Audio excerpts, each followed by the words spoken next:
감사합니다. 우리 함께 하나님의 말씀 앞에 서 있는데요. 우리의 가슴에 손을 얹고서 함께 믿음의 신앙을 고백하도록 하겠습니다. 나는 계시의 말씀인 성경이 하나님께로부터 우리 시대에 나에게 주신 생명의 말씀임을 믿으며 말씀대로 살 것을 고백합니다. 주여 이제 말씀하옵소서. 주의 종이 듣겠나이다. 아멘. 오늘 이 시간에는 레위기 26장의 말씀을 통하여서 평안이라는 제목으로 하나님의 말씀을 증거하도록 하겠습니다.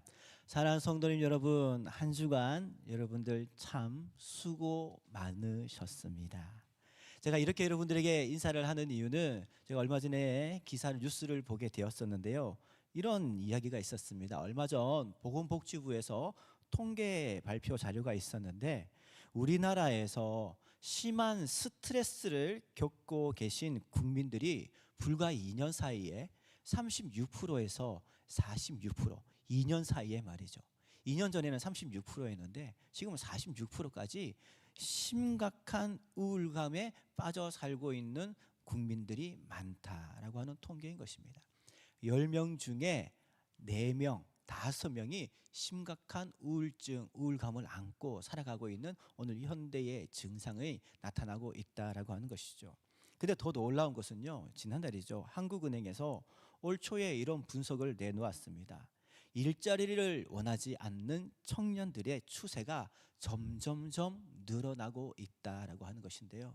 그래서 이러한 청년들의 추세에 대하여서 경제학 용어로 쉬었음이라는 정의를 내리게 되었습니다. 이러한 표현을 하게 되어진 것은 청년들이 일하기 싫어서 쉬었음이라는 단어를 붙인 것이 아니고요. 아무리 노력을 해도 보이지 아니하는 그러한 벽에 가로막혀서 노력으로도 닿을 수 없는 현실 가운데에 지쳐 있는 청년들을 위로하고자 어떻게든 그들의 아픔과 상처를 보듬어 주고자 쉬었음이라는 표현을 기록하고 있다라고 하는 것이죠. 그렇습니다. 오늘 이 시대를 살아가는 많은 사람들이 지쳐 있다라고 우리는 정의할 수 있을 것 같습니다. 그런 점에서 오늘 이 자리에 앉아 계신 우리 성도님들도 그러한 마음과 육체적 지침 가운데에 앉아 계신 분들이 계십니까? 몸은 여기에 있지만 마음은 여전히 다른 곳에 가 계신 분들 말이죠. 아직도 해결되어지지 못한 나의 삶의 인생의 문제로 인하여서 몸은 여기 있지만 마음은 다른 곳에서 눌려 계신 분들이 있습니까? 왜냐하면 세상은 계속해서 우리에게 그러한 조건들을 달고 있기 때문인 것이죠. 세상은요, 우리가 뭔가를 더 해내야 인정해 주지 않습니까? 나 자신을 증명해야 불안함이 잠잠해질 것 같은 것이 세상 아닙니까? 내가 이 고난과 때로는 억울함을 견뎌내야만 내일이 열릴 것이다 라고 이야기하는 것이 이 시대의 소리 아닙니까? 그러다 보니 우리가 하루를 그렇게 살아가고 심지어 저녁에 잠자리에 눕게 되지만 그 잠자리에서조차 그 누움의 자리에서조차도 두려움이 우리 가운데 엄습하게 되어지는 것이죠. 오늘은 어떻게든 이렇게 버텼는데 내일은 또 어떻게 내가 버티지라고 하는 마음들 말이죠. 그러한 생각과 걱정과 근심과 염려가 우리의 마음을 조여오고요. 그러다 보니 눈은 감고 있지만 잠들지 못한 불면증의 시대를 현대인들이 살아가고 있다라고 하는 것입니다. 그런 점에 있어서 이러한 마음과 육체적 고단함과 지침의 삶을 살아가는 현대인들에게, 성도님들에게 오늘 우리 주님은 우리의 아픔과 상처들을 외면하지 않고 말씀을 하고 계신 것이죠. 마태복음 11장 28절에 수고하고 무거운 짐진 자들아 다 내게로 오라 내가 너희를 쉬게 하리라 라고 주님께서 말씀하여 주셨습니다.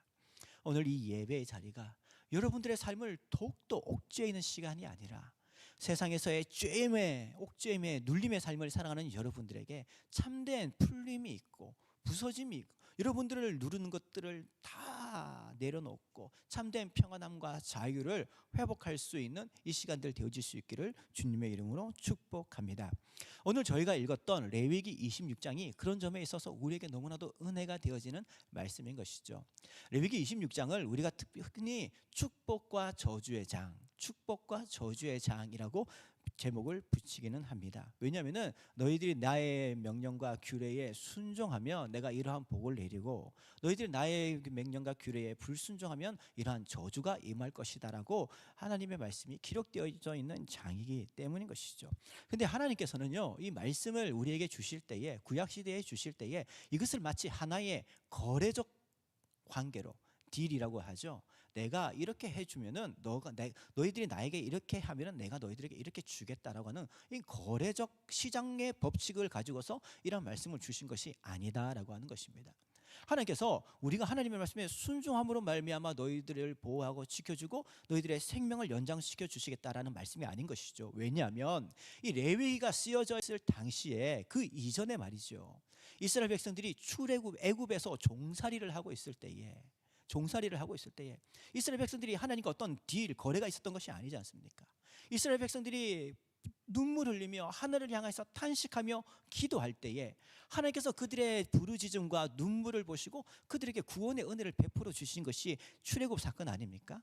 그 이후에 오늘 레위기 말씀이 쓰여져 있는 것이죠. 하나님의 구원은 우리가 어떠한 행동을 함으로 인하여서 주어지는 것이 아니라 오늘 이 말씀은요, 이미 우리를 구원하여 주신 우리 하나님께서 내가 너희들을 너무나도 사랑하여서 너희들을 위한 나의 최고의 루트를 말이죠, 광야길을 걸어가는 너희들의 삶 가운데 최고의 길을 만들어 놓았으니 나의 명령과 규례를 지키라. 이 말씀은 곧 너희들을 구원한 내가 너희들을 향한 이 광야길, 사막의 길을 만들어 놓았으니 이 길을 나를 신뢰하면서 순종하며 걸어가기만 하면 돼 라고 하는 따뜻한 주님의 음성의 말씀이 바로 오늘 말씀이다라고 하는 것입니다.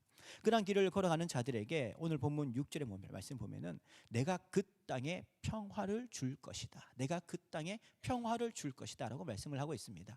여기서 말하는 평화라고 하는 단어가 우리가 가장 잘 알고 있는 샬롬이라고 하는 단어인 것이죠. 평화. 여러분들 샬롬 인사를 하지 않습니까? 여러분들에게 평화가 있기를 원합니다 라는 뜻인데요, 지금 이란에 전쟁이 일어나고 있지만 이 샬롬이라고 하는 것은 전쟁이 그치는 정도의 평화가 아닙니다.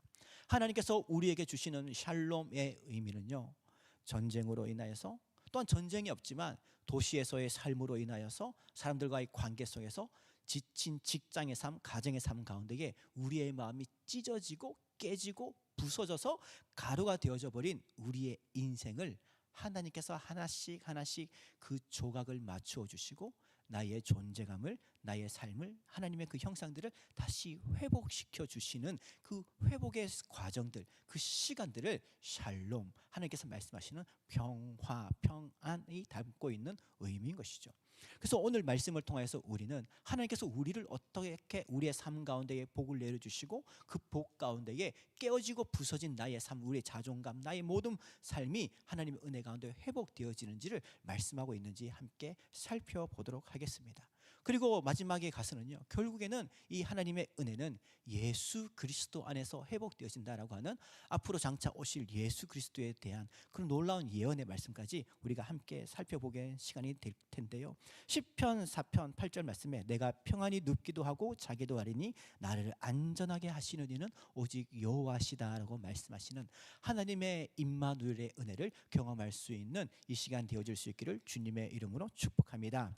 먼저 오늘 말씀에 3절에 이렇게 기록되어 있습니다. 너희가 내 규례와 계명을 준행하면, 너희가 내 규례와 계명을 준행하면 이라고 말씀을 시작하고 있지요. 우리가 이 말씀을 받아들이게 되면은 불편함이 다가오고 이 말씀 앞에서 우리는 움츠려들 수밖에 없습니다. 왜냐하면은 우리는 마음은 원이로되 육신의 약함으로 인하여서 하나님의 마음을 늘 아프게 하는 것, 그것이 바로 우리들의 모습이고 현실 아니겠습니까?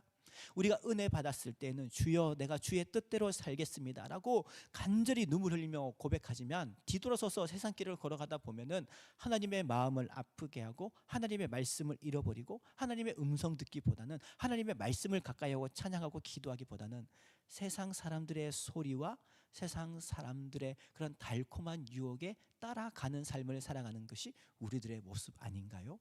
그러다 보니 늘 하나님 앞에서 실패하고 넘어지고 쓰러졌던 나의 모습들을 우리 스스로가 잘 알기 때문에 너희가 내 규례와 계명을 준행하며 하는 이 말씀 앞에서 우리는 움츠러들 수밖에 없고, 이 말씀은 나에게는 의미가 없겠구나. 왜냐하면 나는 또 쓰러질 테니까 이라고 하는 그러한 선입견으로 받아들이게 되어지는 것이 우리들의 모습인 것입니다. 하지만 제가 서론에서 말씀을 드렸던 것 같이 하나님께서 이렇게 말씀하신 것은 우리의 약함을 모르시기 때문에 이렇게 말씀하신 것이 아니다라고 하는 것입니다. 하나님께서 우리를 괜히 꼬집어주고 우리를 피곤하게 하고 우리에게 정죄감에 들게 하기 위해서 이렇게 말씀하신 것이 아니고요, 이 말씀의 의미는 이미 이전에 애굽에서 종살이하고 있던 이스라엘 백성들, 하나님의 그 백성들을 구원하여 주신 그 하나님의 구원과 사랑과 그 놀라운 회복의 과정을 기초로 하여서 언약이라고 하는 그 배경 속에서 이렇게 말씀을 하고 있다라고 하는 것이죠.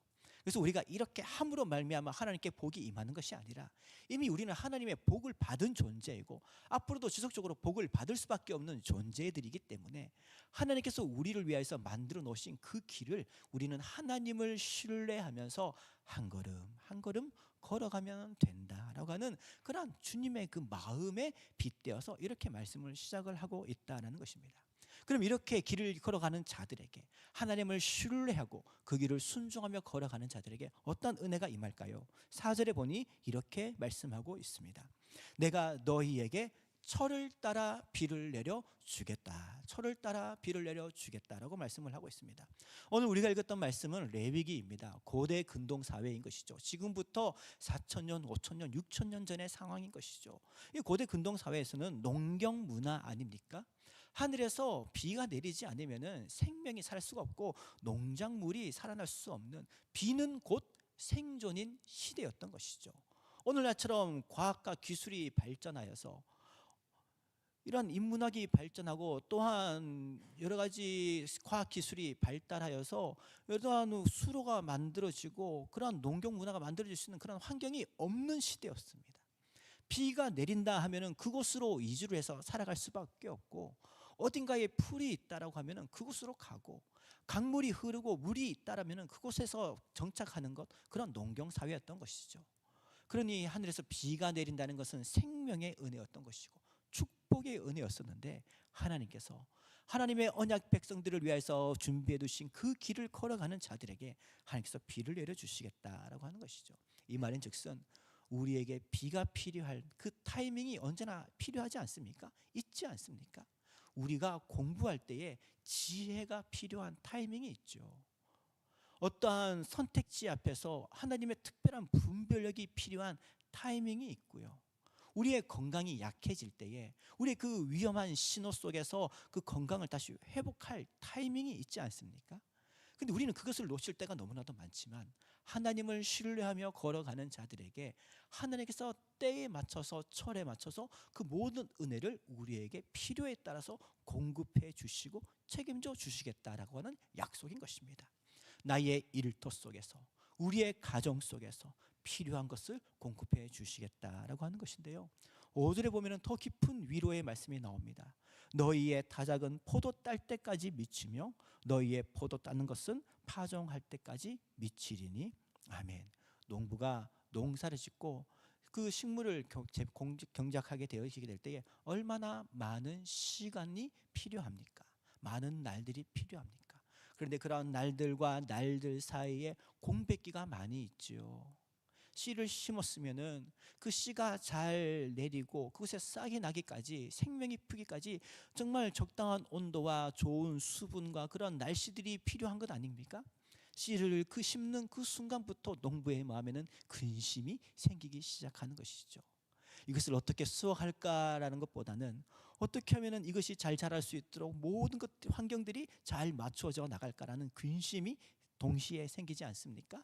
싹이 나게 되어지면은 이것이 자라서 열매 맺을 때까지 좋은 날씨들과 환경들이 만들어져야 될 텐데 이제 열매들이 살짝 맺혀지게 되어 있습니다. 그럼 이제 열매들이 정말 귀하고 가치 있는 열매가 맺어지기까지 태풍이나 큰 바람이 불면 안 될 텐데, 그것이 불면 이것이 다 떨어질 텐데라는 걱정과 근심과 염려가 찾아오게 되어지는 것이죠. 좋은 수확을 거두어들였습니다. 겨울이 오게 되면 내년에는 또 어떻게 이 일을 반복하게 될까라는 그러한 걱정과 근심과 염려가 있는 것이 바로 농경사회의 이 시대에 살았던 사람들의 마음 아닌가요? 하나님께서는 그러한 모든 과정들 속에서, 공백기 속에서도 은혜를 베풀어 주시겠다라고 말씀하고 있는 것이죠. 오늘 이 시대를 살아가고 있는 우리들에게 이 말씀은 이렇게 다가오게 안 하겠습니까? 건강검진할 때가 됐죠. 두렵습니다. 왜냐하면 작년 같지 않는 나의 건강 상태를 위해서 말이죠. 병원에 가서 건강검진을 받습니다. 두려운 마음으로 결과를 기다립니다. 그런데 생각보다 결과가 너무나도 좋은 것이죠. 그럼 마음이 확 놓입니다. 그런데 의사 선생님의 마지막 말이 또 나의 마음을 찌릅니다. 다 좋은데 6개월 뒤에 한 번 더 봐야 될 게 있습니다 라는 이 말이 있으면요, 6개월 동안 우리의 마음은 또 요동치게 되어지는 것이죠. 1년 뒤에 다시 보시죠. 이건 조금 고민해 봐야 될 것 같은데요 라고 하면은 그 과정 속에서 우리의 마음이 얼마나 힘이 들까요? 힘이 들까요? 회사에서 큰 프로젝트를 하나 겨우겨우 간신히 밤잠 안 자고 모든 만남들을 다 내려놓고 잘 마무리하고 이제는 좀 쉼이 있겠지, 휴가를 주겠지라는 기대감이 있는데, 회사에서는 이전보다 더 큰 프로젝트가 나에게 떨어지고 쉴 수 있는 시간은 사라지고 보상도 사라지고 나의 존재감은 미미해지는 것 같은 그 현실 앞에서 나는 또 이 과정을 어떻게 견딜 수 있을까라고 하는 그 공백기, 그 과정들 사이의 두려움들이 우리를 힘들게 하는데, 5절 말씀을 보니 그 모든 시간들 속에서도 하나님을 신뢰하며 걷는 자들에게 하나님이 필요한 모든 은혜를 내려주시겠다라고 말씀을 하고 있는 것이죠. 우리의 마음이 말라질 수밖에 없는, 말라갈 것 같은 그러한 상황들이 찾아온다 할지라도 그 모든 시간과 때마다 우리에게 모든 필요한 것들을 채워주셔서 우리의 마음 가운데에 참된 쉼의 은혜를 공급할 수 있는 능력의 하나님의 약속이 기록되어져 있는 것입니다. 그러니 5절에 이렇게 마지막에 기록한 거 아니겠습니까? 너희가 배불리 먹고 안전하게 거할 것이라. 오늘 많은 사람들의 걱정이 이거죠. 수고는 열심히 하는데 열매가 더딜 것 같은, 부족할 것 같은 이런 불안감들 아닙니까? 그런데 하나님을 신뢰하면서 살아가는 자들에게는 나의 손과 나의 능력과 나의 명철로 열매를 거둬들이는 것이 아니라 하나님의 보이지 않는 그 큰 손의 은혜와 보호하심 가운데서 우리의 삶 가운데에, 나의 삶 가운데에 하나님의 채워주심의 은혜가 있을 것을 약속하고 있다라고 하는 것입니다. 그래서 하나님을 신뢰하며 걷는 자들에게 평강의 은혜가 임하는 줄 믿습니다. 신명기 8장 3절에 사람이 떡으로만 사는 것이 아니요 여호와의 입에서 나오는 모든 말씀으로 산다라고 말씀을 하고 있는 것이죠. 우리는 이 땅을 살아가는 가운데 사람들의 소리, 사람들을 의지하면서 살아가면은 우리는 언제나 넘어질 수밖에 없는 것입니다. 그러나 영원한 우리의 주 대신 하나님 대신 우리와 언약 관계를 맺으신 그 하나님의 말씀, 그분의 음성을 우리가 받아들이고 그분의 음성을 따라 순종하며 살아가는 자들에게 참된 평안함의 은혜가 넘치는 줄 믿습니다. 고린도후서 9장 8절에 하나님이 능히 모든 은혜를 너희에게 넘치게 하시니 모든 착한 일에 넘치게 하려 하심이라 라고 말씀하고 있는 것이죠. 모든 착한 일이 무엇이겠습니까? 결국은 하나님을 신뢰하며 살아가는 것이죠. 하나님께서 우리를 위해서 예배해 두신 그 길을 신뢰하며 순종하며 걸어가는 것이죠. 그러한 삶을 살아가는 가운데에 나의 삶 가운데 채워짐의 은혜가, 넘치는 은혜의 복을 풍성히 누리시는 우리 모든 비전항성교회 성도들 되시기를 주님의 이름으로 축복합니다. 또한 오늘 말씀은 우리를 이런 약속을 하고 있습니다. 우리는 빵이 있어도 마음이 불안할 수가 있고 일이 잘 풀려도 밤이 두려울 수가 있는 연약한 존재들임을 기억해야 되는 것이죠. 그래서 6절에 이렇게 말씀하고 있는 것 아니겠습니까? 내가 그 땅에 평화를 줄 것인즉 너희가 누울 때에 너희를 두렵게 할 자가 없을 것이며 내가 사나운 짐승을 그 땅에 제할 것이요 칼이 너희 땅에 두루 행하지 아니할 것이며 아멘. 처음에도 말씀을 드렸지만 여기에서 말씀하고 있는 평화라고 하는 단어는 샬롬이라고 하는 뜻인 것입니다. 그저 나의 인생길 가운데에 나를 힘들게 하는 전쟁이 그치는 정도가 아니라 정말 깨어지고 부서지고 가루가 나버린 나의 인생을 회복시켜주는 참된 평화가 하나님에게만 존재한다라고 하는 것이죠. 여기서 우리가 주목할 것 표현이 있습니다. 6절에 보니 내가 사나운 짐승을 그 땅에서 제하겠다. 사나운 짐승을 그 땅에서 제하겠다라고 말씀을 하고 있는 약속인데요. 하나님은 저기 멀리서 우리를 지켜보시는 분이 아니라 정말 우리 가까이 찾아오셔서 나를 지키시고 보호할 수 있는 능력을 가지신 분이 우리 하나님이신 것이죠.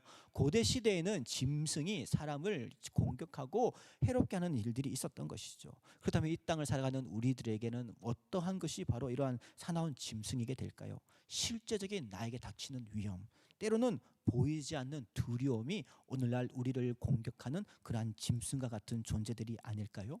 그러나 하나님을 신뢰하며 걸어가는 자들에게는 그러한 위험으로부터 우리를 보호하여 주시겠다라고 말씀을 하고 있습니다. 또 6절에 이런 표현이 있죠. 너희가 누울 때에 두렵게 할 자가 없을 것이다 라고 말이죠.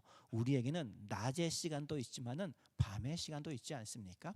제가 집에 가면은요, 가끔씩 저희 아이들이 저에게 이렇게 얘기합니다. 오늘은 아빠랑 잘래. 오늘은 아빠랑 잘래. 아이들이 이렇게 얘기합니다. 그러면 저 얘기하죠. 그래, 오늘은 아빠랑 같이 자자라고 얘기를 합니다.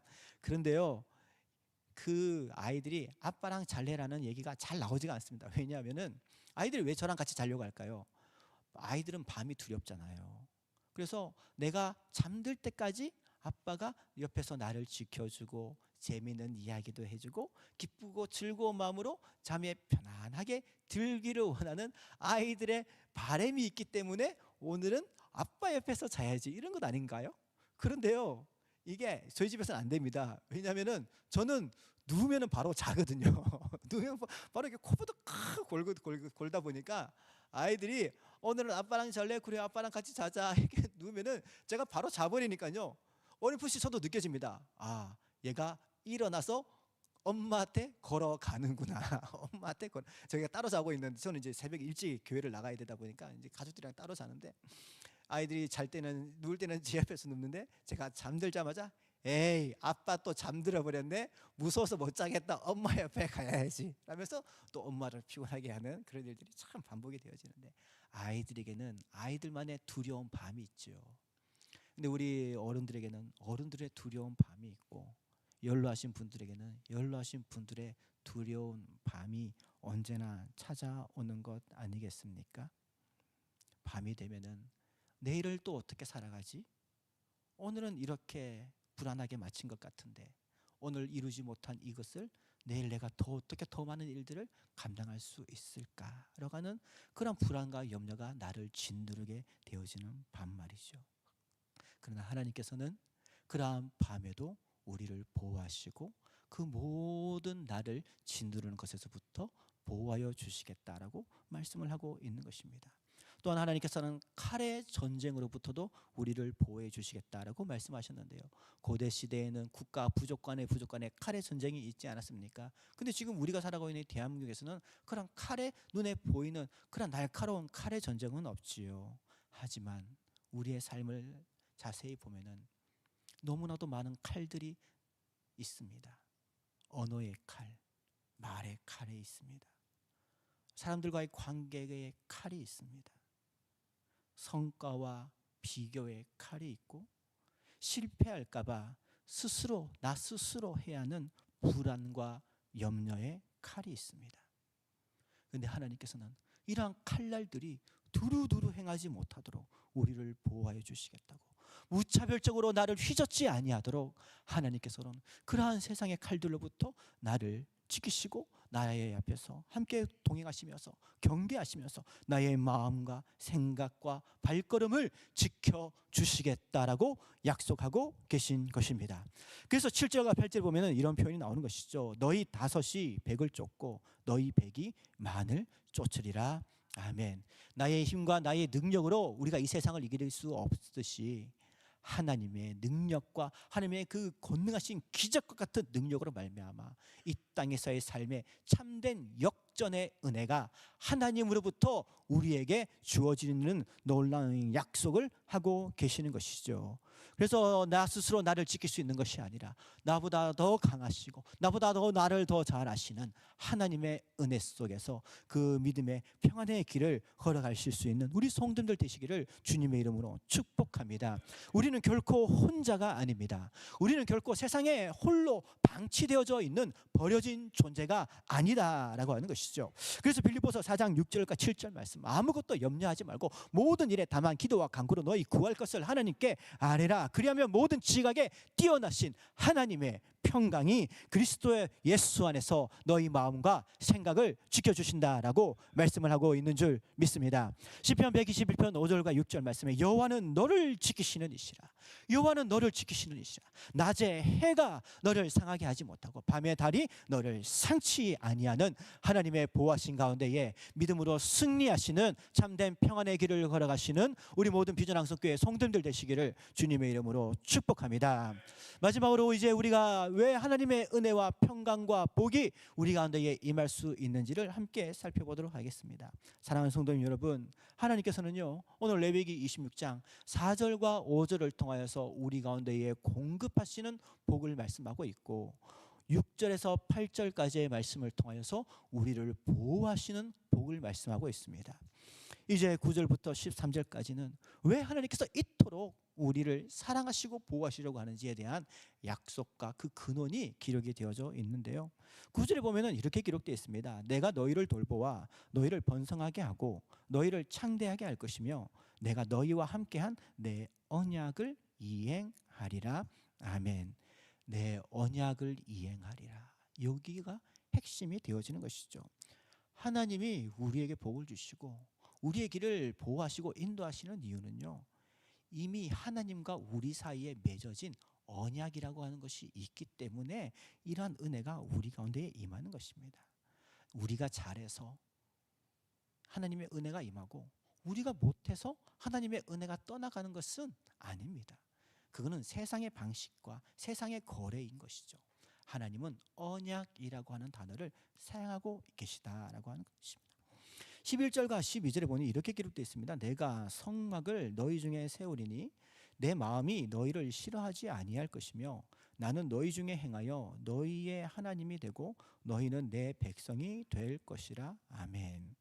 하나님은 내가 너희에게 무엇을 주겠다라는 것을 넘어서 이미 너희 가운데에 있겠다라고 말씀을 하고 있는데요. 11절에서 우리가 놓치지 말아야 할 중요한 표현이 있습니다. 그것은 바로 내 마음은 너희를 싫어하지 아니할 것이다. 내 마음은 너희를 싫어하지 아니할 것이다. 너무나도 따뜻한 말씀인 것이죠. 세상은요 이렇지 않습니다. 오늘의 친구도 내일의 적이 되어지는 것이 이 시대의 관계 아닙니까? 나에게 유익이 되어야 그 사람의 관심과 사랑과 보호를 받을 수 있는 것, 그것이 바로 이 시대의 관계 아닙니까? 만약에 하나님께서 세상 사람들과 똑같은 관점과 기준으로 우리를 대하신다면 그 누가 감히 하나님 앞에 나아갈 수가 있겠습니까? 우리가 하나님의 마음을 아프게 하는 날들이 얼마나 많이 있습니까? 하나님의 말씀에 불순종하는 날들이 얼마나 많이 있습니까? 그러한 세상적 기준으로 하나님께서 우리를 대하신다면은 오늘은 순종했으니까 너를 향한 내가 너를 구원하여 주리라. 아니 오늘은 나에게 이러한 상처를 줬으니 너를 향한 구원을 내가 취소하리라. 하나님은 그런 분이 아니십니다. 주여 내가 이러한 모습으로 어떻게 주 앞에 서겠습니까? 라는 마음이 우리 가운데 있겠지만 여전히 하나님은 우리에게 이렇게 말씀하시는 것이죠. 내 마음이 너희를 싫어하지 아니하리라. 주님, 제가 지난 주일 예배를 빠졌는데요, 내 마음이 너희를 싫어하지 아니하리라. 주님, 제가 형제 자매들을, 우리의 가족을, 세상 사람들을 향하여서 손가락질하고 비난하고 험한 말을 내뱉고 저주하고 손찌검하고, 그럼에도 불구하고 내가 너를 싫어하지 아니하리라. 이것이 하나님의 언약인 것입니다. 그래서 우리는 언제나 하나님 앞에 안심하며 나아갈 수가 있는 것이죠. 왜냐하면 여전히 우리를 싫어하지 아니하시는 하나님의 마음이 영원토록 변치 않으시기 때문인 것입니다. 그래서 하나님은 회전하는 그림자도 없다고 말씀하지 않습니까? 어떠한 상황에도 하나님은 변함이 없으십니다.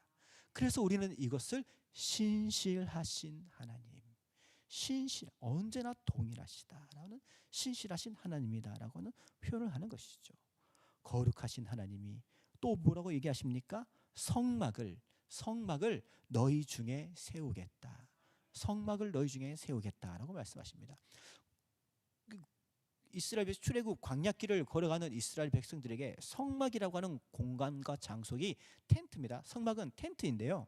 왜 이 성막이라고 하는 텐트를 이스라엘 백성들이 광야길을 걸어가는데 세웠느냐라고 하면은 하나님께서 말씀하셨습니다. 내가 광야길을 나의 백성들이 걸어가는 가운데에 애굽에서 구원한 나의 백성들이 광야길을 걸어가는 가운데 광야 사막은 어떠한 환경인지 여러분들 잘 아시죠? 낮에는 얼마나 찌릿한 무더위가 있습니까? 밤에는 얼마나 강추위가 옵니까? 일교차가 너무나도 크죠. 그래서 성경에 보니 하나님께서는 낮에는 구름 기둥으로 그들을 보호하시고 밤에는 불 기둥으로 저들을 덮어주셨다라고 말씀을 하고 있지 않나요? 이렇게 하나님께서 구름이 떠올라서 구름이 행진하면은 이스라엘 백성들이 광야길을 걸어갔습니다. 그런데 하나님께서 이제 멈춰야 되겠다라고 하면은 이제 그 하나님의 임재하심의 은혜가 이스라엘 회중의 그 모임 가운데 내려오게 되었는데 그 영광스러운 하나님의 임하실 그러한 장소를 상징적으로 만든 것이 성막인 것이죠. 그래서 성막은 하나님의 임재하심, 하나님이 그 회중 가운데에 거하심이라고 하는 그런 의미가 있는 것인데 하나님이 그 이스라엘 회중에 내려오실 때 말이죠. 이스라엘 백성들이 언제나 경건하고 깨끗한 상태는 아니죠.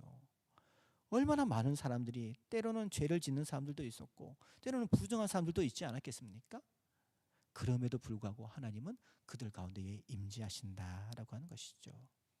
광야길을 걸어가다 보면은 어린 아이들이 노약자들이 길에 걸려 넘어지기도 하고 그 약한 건강으로 인하여서 지쳐서 울부짖기도 하는 것이고 힘든 고생길 고난길로 말미암아 근심하며 통곡하는 사람들도 있지 않겠습니까? 하나님은 그러한 눈물의 삶을 살아가는 자들에게도 함께 하시고 소망을 잃어버린 자들에게도 함께 하시고 위로가 필요한 자들에게도 함께 하신다라고 하는 것이 바로 성막이 가지고 있는 의미다라고 하는 것이죠. 눈물을 흘리는 그 한복판 자리에서 지쳐 한숨 쉬고 있는 그 한숨의 자리 있다 할지라도 하나님께서는 언제나 그곳 가운데에 임재하셔서 우리를 붙들어 주시고 너는 결코 혼자가 아니다라는 음성을 들려주시는 것, 그것이 바로 하나님의 약속이다라고 하는 것입니다. 나는 너희 멀리 있지 않고 언제나 너희 중에 있다라고 하는 것이죠. 그래서 12절에 나는 너희 중에 행하리라, 너희 중에 행하리라라고 이렇게 약속을 하고 있는 것입니다. 그런데요, 더 마지막 놀라운 피날레가 있습니다. 그것은 바로 13절 말씀인데 13절 말씀 저희 함께 읽어보도록 하겠습니다. 시작. 나는 너희를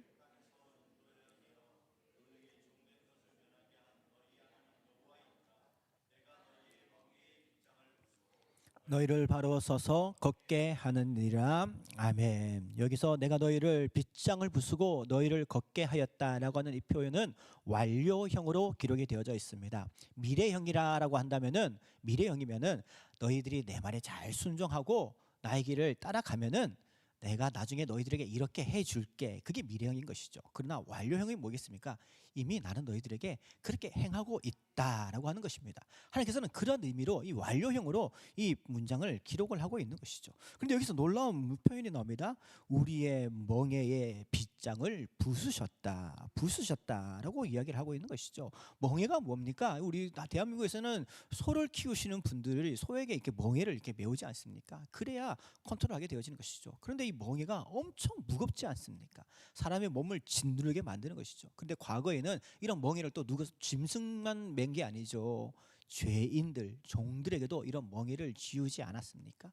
그러다 보니 종이 무거운 멍에로의 무게에 의해서 사람이 구부정하게 되어지는 것이고 힘이 약한 사람들은 서지 못하고 바닥을 기어다니는 삶을 사는 것이 바로 멍에를 맨 사람들의 삶이었던 것이죠.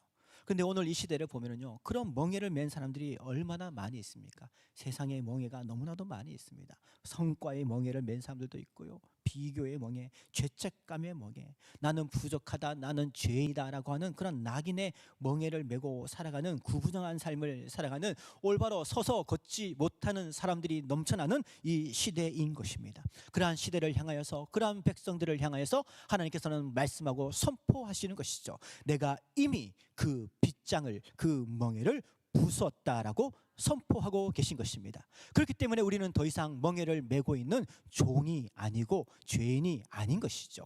하나님께서는 이스라엘 백성들, 애굽에서 종살이하고 있는 백성들의 그 종의 멍에를 부수셨습니다. 그런데 이 13절의 말씀은요, 지금부터 4,000년, 5,000년 전에 그 고대 근동 이스라엘 백성들의 그 현실만 이야기하고 있는 것이 아닙니다. 이 말씀은 죄인의 멍에를 짊어지고 살아가는 우리들의 죄의 멍에를 부수실 예수 그리스도를 이야기하는, 알려주고 있는 복음적 말씀이다라고 하는 것이죠.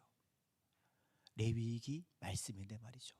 레위기의 말씀을 통해서 앞으로 우리를 구원자 되신 예수께서 오셔서 우리의 죄의 멍에를 부수시고 하나님의 자녀 삼아 주실 것을 약속하고 있는 말씀이 바로 오늘 말씀이다라고 하는 것입니다.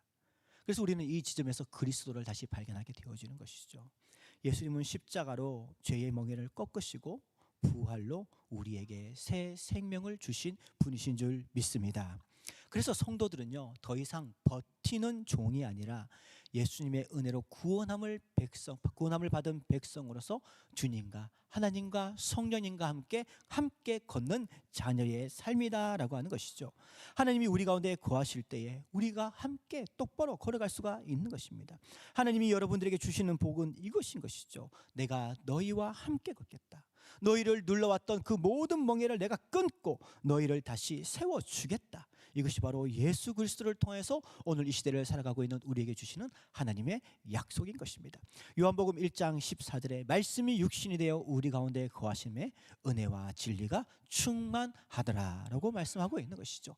예수의 그 은혜가 우리의 모든 멍에를 꺾으시고 우리에게 참된 자유를 주시고 참된 평강의 은혜를 주신 줄 믿습니다.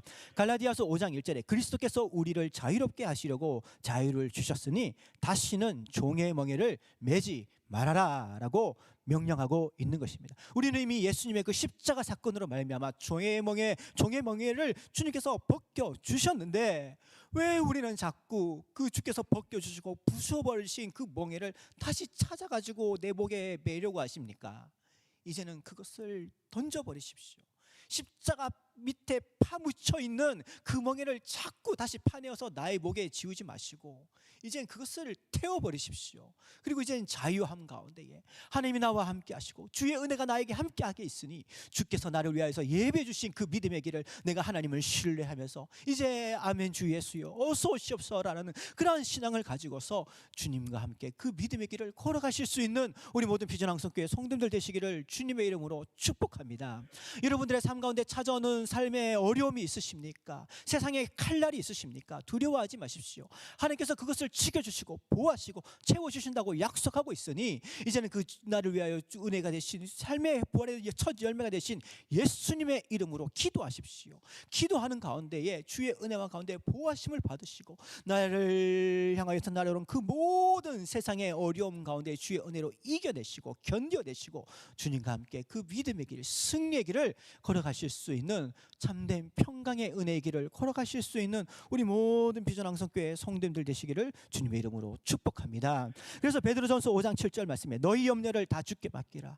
너희 염려를 다 주께 맡기라. 그가 너희를 돌보심이라 라고 약속하고 있는 것 아니겠습니까? 데살로니가전서 5장 23절에 평강의 하나님이 친히 너희를 온전히 거룩하게 하시고 우리 주 예수 그리스도께서 강림하실 때까지 주께서 다시 이 땅에 오실 그때까지 흠없이 보존 보존되기를 원하노라. 아름다운 하나님의 그 형상과 모양이, 아름다운 그 은혜가 우리 가운데 잘 유지되어지고 보존되어지기를 원하시는 그 하나님께서 앞으로도 영원토록 우리를 지키시고 보호하여 주실 줄 믿습니다. 이제 우리 예배를 마치고 우리가 교회를 떠나가는 순간 저 세상은 동일하게 우리를 향하여서 여러 가지의 모습과 모양으로 우리에게 다양한 칼의 모습으로 우리에게 다가오고 우리를 휘젓게 될 것입니다. 이 거친 세상길 가운데서 앞으로 우리가 마주하게 될 이 한 주간의 삶 가운데서 나의 힘이 되시고 능력이 되시고 도움이 되시는 주님의 은혜를 온전히 신뢰하고 바라보는 가운데에 믿음으로 승리의 한 주간 되시는 우리 모든 비전항성교회 성도님들 되시기